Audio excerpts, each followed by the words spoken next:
2010, Governor O'Malley decided that he wanted all of the communities along the Green Line metro station to be revitalized. They were historically underserved communities, 1 mile outside of Washington, D.C. So we got a $800,000 grant from HUD to work on these metro stations along the Green Line that goes into Washington, D.C. Now, what we decided to do was form the project using the model of the Main Street program, which is a national program. But the unique thing about it is the Main Street program, which is part of the National Historic Trust, had never been used before in an urban setting such as Temple Hills, Maryland. So we did the 4-point approach. We wanted to create a vibrant community. We wanted to get people interested in investing in the community. We wanted to change the appearance. We wanted to attract investors. Again, Temple Hills, Maryland is really 1 mile outside of D.C. It is a food desert. It has the boundaries of a 5-mile radius from the Capitol Beltway into Washington, D.C. Branch Avenue is a commercial corridor. Really, my title is Retail Revitalization Coordinator. It's a mouthful. But I'm supposed to come in and work with all of the small businesses along this 5-mile radius and help them remain sustainable. But once I got there, I realized, how can I revitalize businesses without looking at the needs of the community? You can't have a small business if you don't have any customers. So I want to give you a little history of Branch Avenue in Temple Hills, Maryland. In 1960, it was a happening place. All of the government workers moved out of D.C. They felt that they were moving their families into a suburban community for a better life. I have a picture here of Sam's Car Wash. They are the oldest sustaining business along that corridor. The day their grand opening was the day President Kennedy was assassinated. And they have been there the whole time. It's very interesting talking with them. They're the 3rd generation running this car wash. Their grandfather bought 4 acres of land with his GI Bill and built this car wash at the time in the 60s was state of the art. Then we had, this is how it used to look when they first bought their property. You see, it's nothing. That's Washington, D.C. that you see behind the cars. Then there was also Iverson Mall is located on Branch Avenue. It's a historic mall because it was the first enclosed mall in the United States on the East Coast. Then there was Wood and Loth. If any people that live in the area and remembers the days of Woody's, they're not here anymore either, but they used to be on Branch Avenue. This is the current condition of Branch Avenue. There are plenty of liquor stores. You know, there's plenty of fast food places, but there are no grocery stores. You can see the stormwater drains. They're all full of trash. But yet and still we're in the state of Maryland where our goal is to protect the Bay. So the first thing I did when we came into Branch Avenue is to open up a storefront. My storefront used to be a Subway restaurant, and it had bars on the window. The first thing I did was took the bars off because I wanted the community to know that my door was open. We are a resource for you. This was our ribbon cutting ceremony. I've been there for 4 years, and I was able to speak with the family of Sam's Car Wash that owned the shopping center, and the father now, which was the last surviving brother of the 2nd generation, shook my hand and said he believed in what I was trying to do. And also the other thing is, besides with them being retail landowners, I can provide their leasees with the opportunity, if there's anyone they want to keep in their shopping center, they can come to me as an employee of the Maryland Small Business Development Center and receive no-cost confidential business counseling. So what we did is we started to form committees to take a look at that community. And again, I want to say, historically, in the 60s and the 70s, we had those government workers that were moving into the community, baby boomers that are retired but still very active. in their community, looking for the right way to come together to have one voice. Our strongest committee is our design committee. And as you can see, you know, we did a lot of planning, we cleaned up the trash, we got the kids involved, and we opened a farmer's market. So we've celebrated the 4th year of our farmer's market, and the manager of Augustin Mall has come to me and said that on Saturdays he has seen that his sales have gone up because people are coming to the farmer's market. The first year, we struggled to get 40 people to come out on a Saturday. Well, our average Saturday is 150 people now, and we've gone as much as 400 to 1,000 people on a Saturday based on events that we've had around the farmer's market. We even had goats on Branch Avenue, which was the most hysterical thing because we were right at the traffic light and people were rolling down their windows saying, "What pretty dogs." But you know, they just were in that urban setting. They're like, "Wait a minute, those are goats. I never saw one." So that day we had like 500 people at the farmer's market just so they could bring their kids to see the goats. So, you know, we had to think out the box, but it's happening. So again, I say the design committee has really stepped up. They've gotten into the dirt. I also, something just so simple as I wanted to put a flower box in front of the office. All of the men got nervous because they said at night somebody's going to pick it up and throw it through the window. So I said, no problem. Then they were saying, never let Jennifer go shopping again. I got the heaviest flower pot I could find. You can see they had to get a forklift, and they had like 4 men had to take it off. We've had that flower box out for 3 years now, and it's just a beautiful asset. No one's ever vandalized it, all good. But they won't let me go shopping like that anymore without anyone. So again, we have the farmer's market.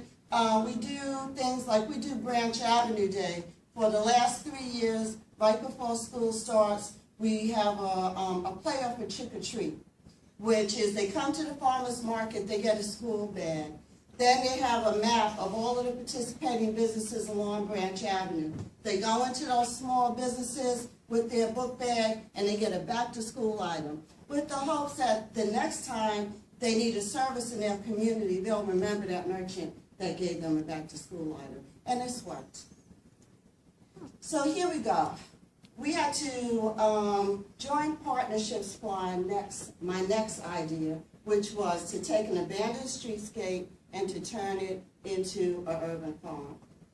So here we are. In 1974, they had the idea to do an inter-road connection. And then they decided to not do it. So since 1974, these people have been living with this abandoned streetscape on a major state highway, Route 5, 1 mile outside of D.C. It's been an eyesore. It's been historically, it's been a dumping ground. So here we are. This is Branch Avenue, which again is Maryland State Highway, Route 5, 1 mile outside of D.C. You have to turn down the street that I used to call a road that goes nowhere, 32nd Avenue. You can see this shadow right here. See that shadow? I have been looking at this plan for like 2 years. And then it finally dawned on me. That's a creek.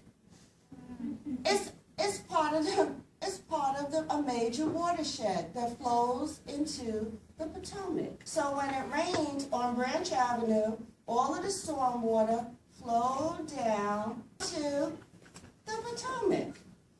I mean, and then let's not even talk about, this is a shopping center.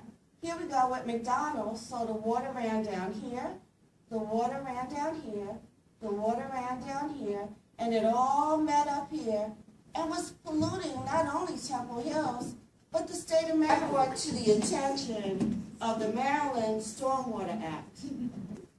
And also, we were very lucky in Prince George's County because the Department of Environment has new leadership, and he's really very, very in tune with stormwater management. So when I walked into his office, I was very, very welcome. As a matter of fact, I called to my hero at the last meeting. He said, I try every chance I get.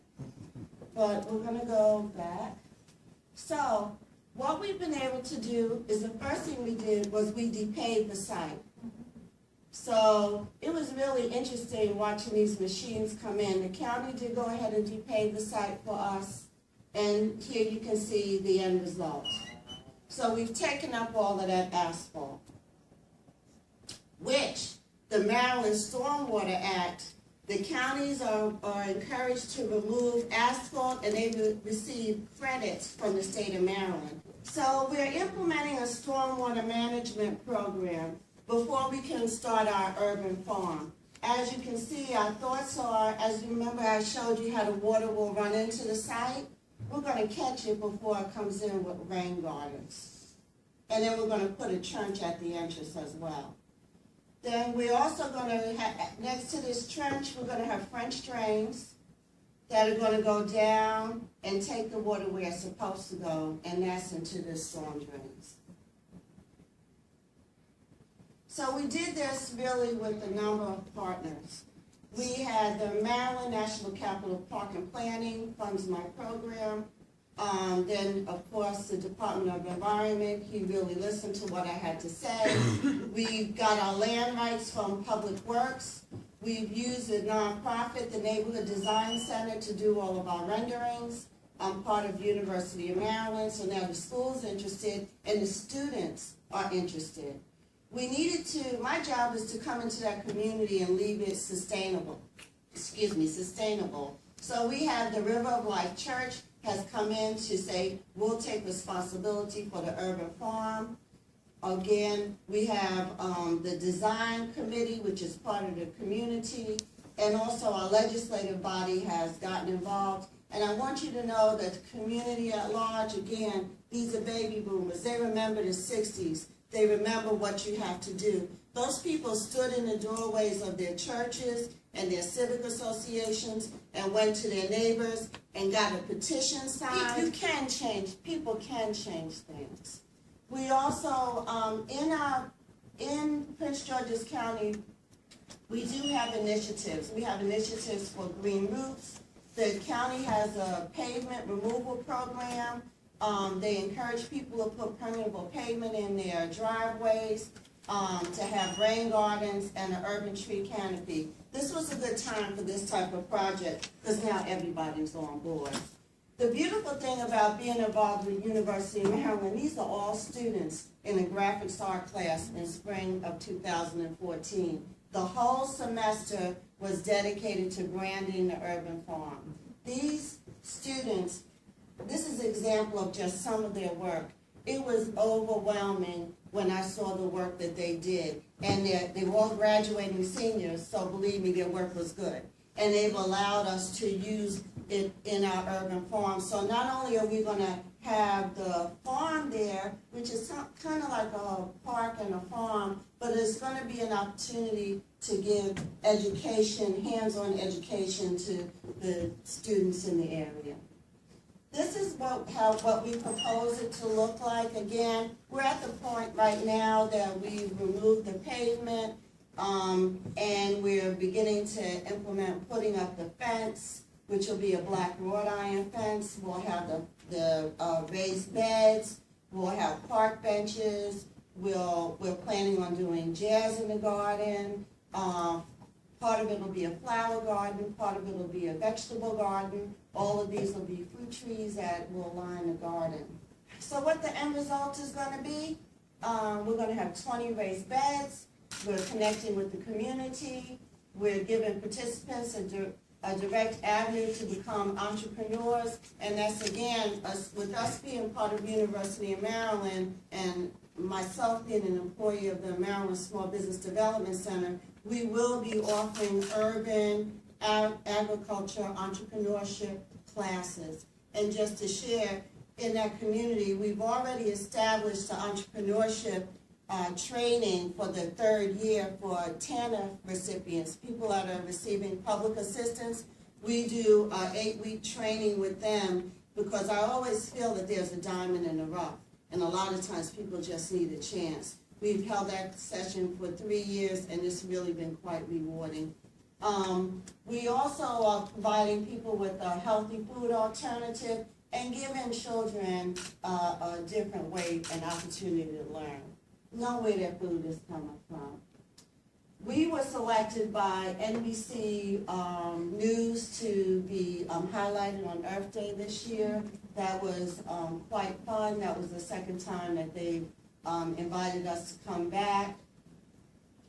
And I have a staff of 3, it's 4 of us, and we pride ourselves in making small steps, but they have really, really big impacts. I welcome you to go to our website, branchavenueandbloom.org, and connect with the Maryland Small Business Development Center. Thank you for taking interest in my program.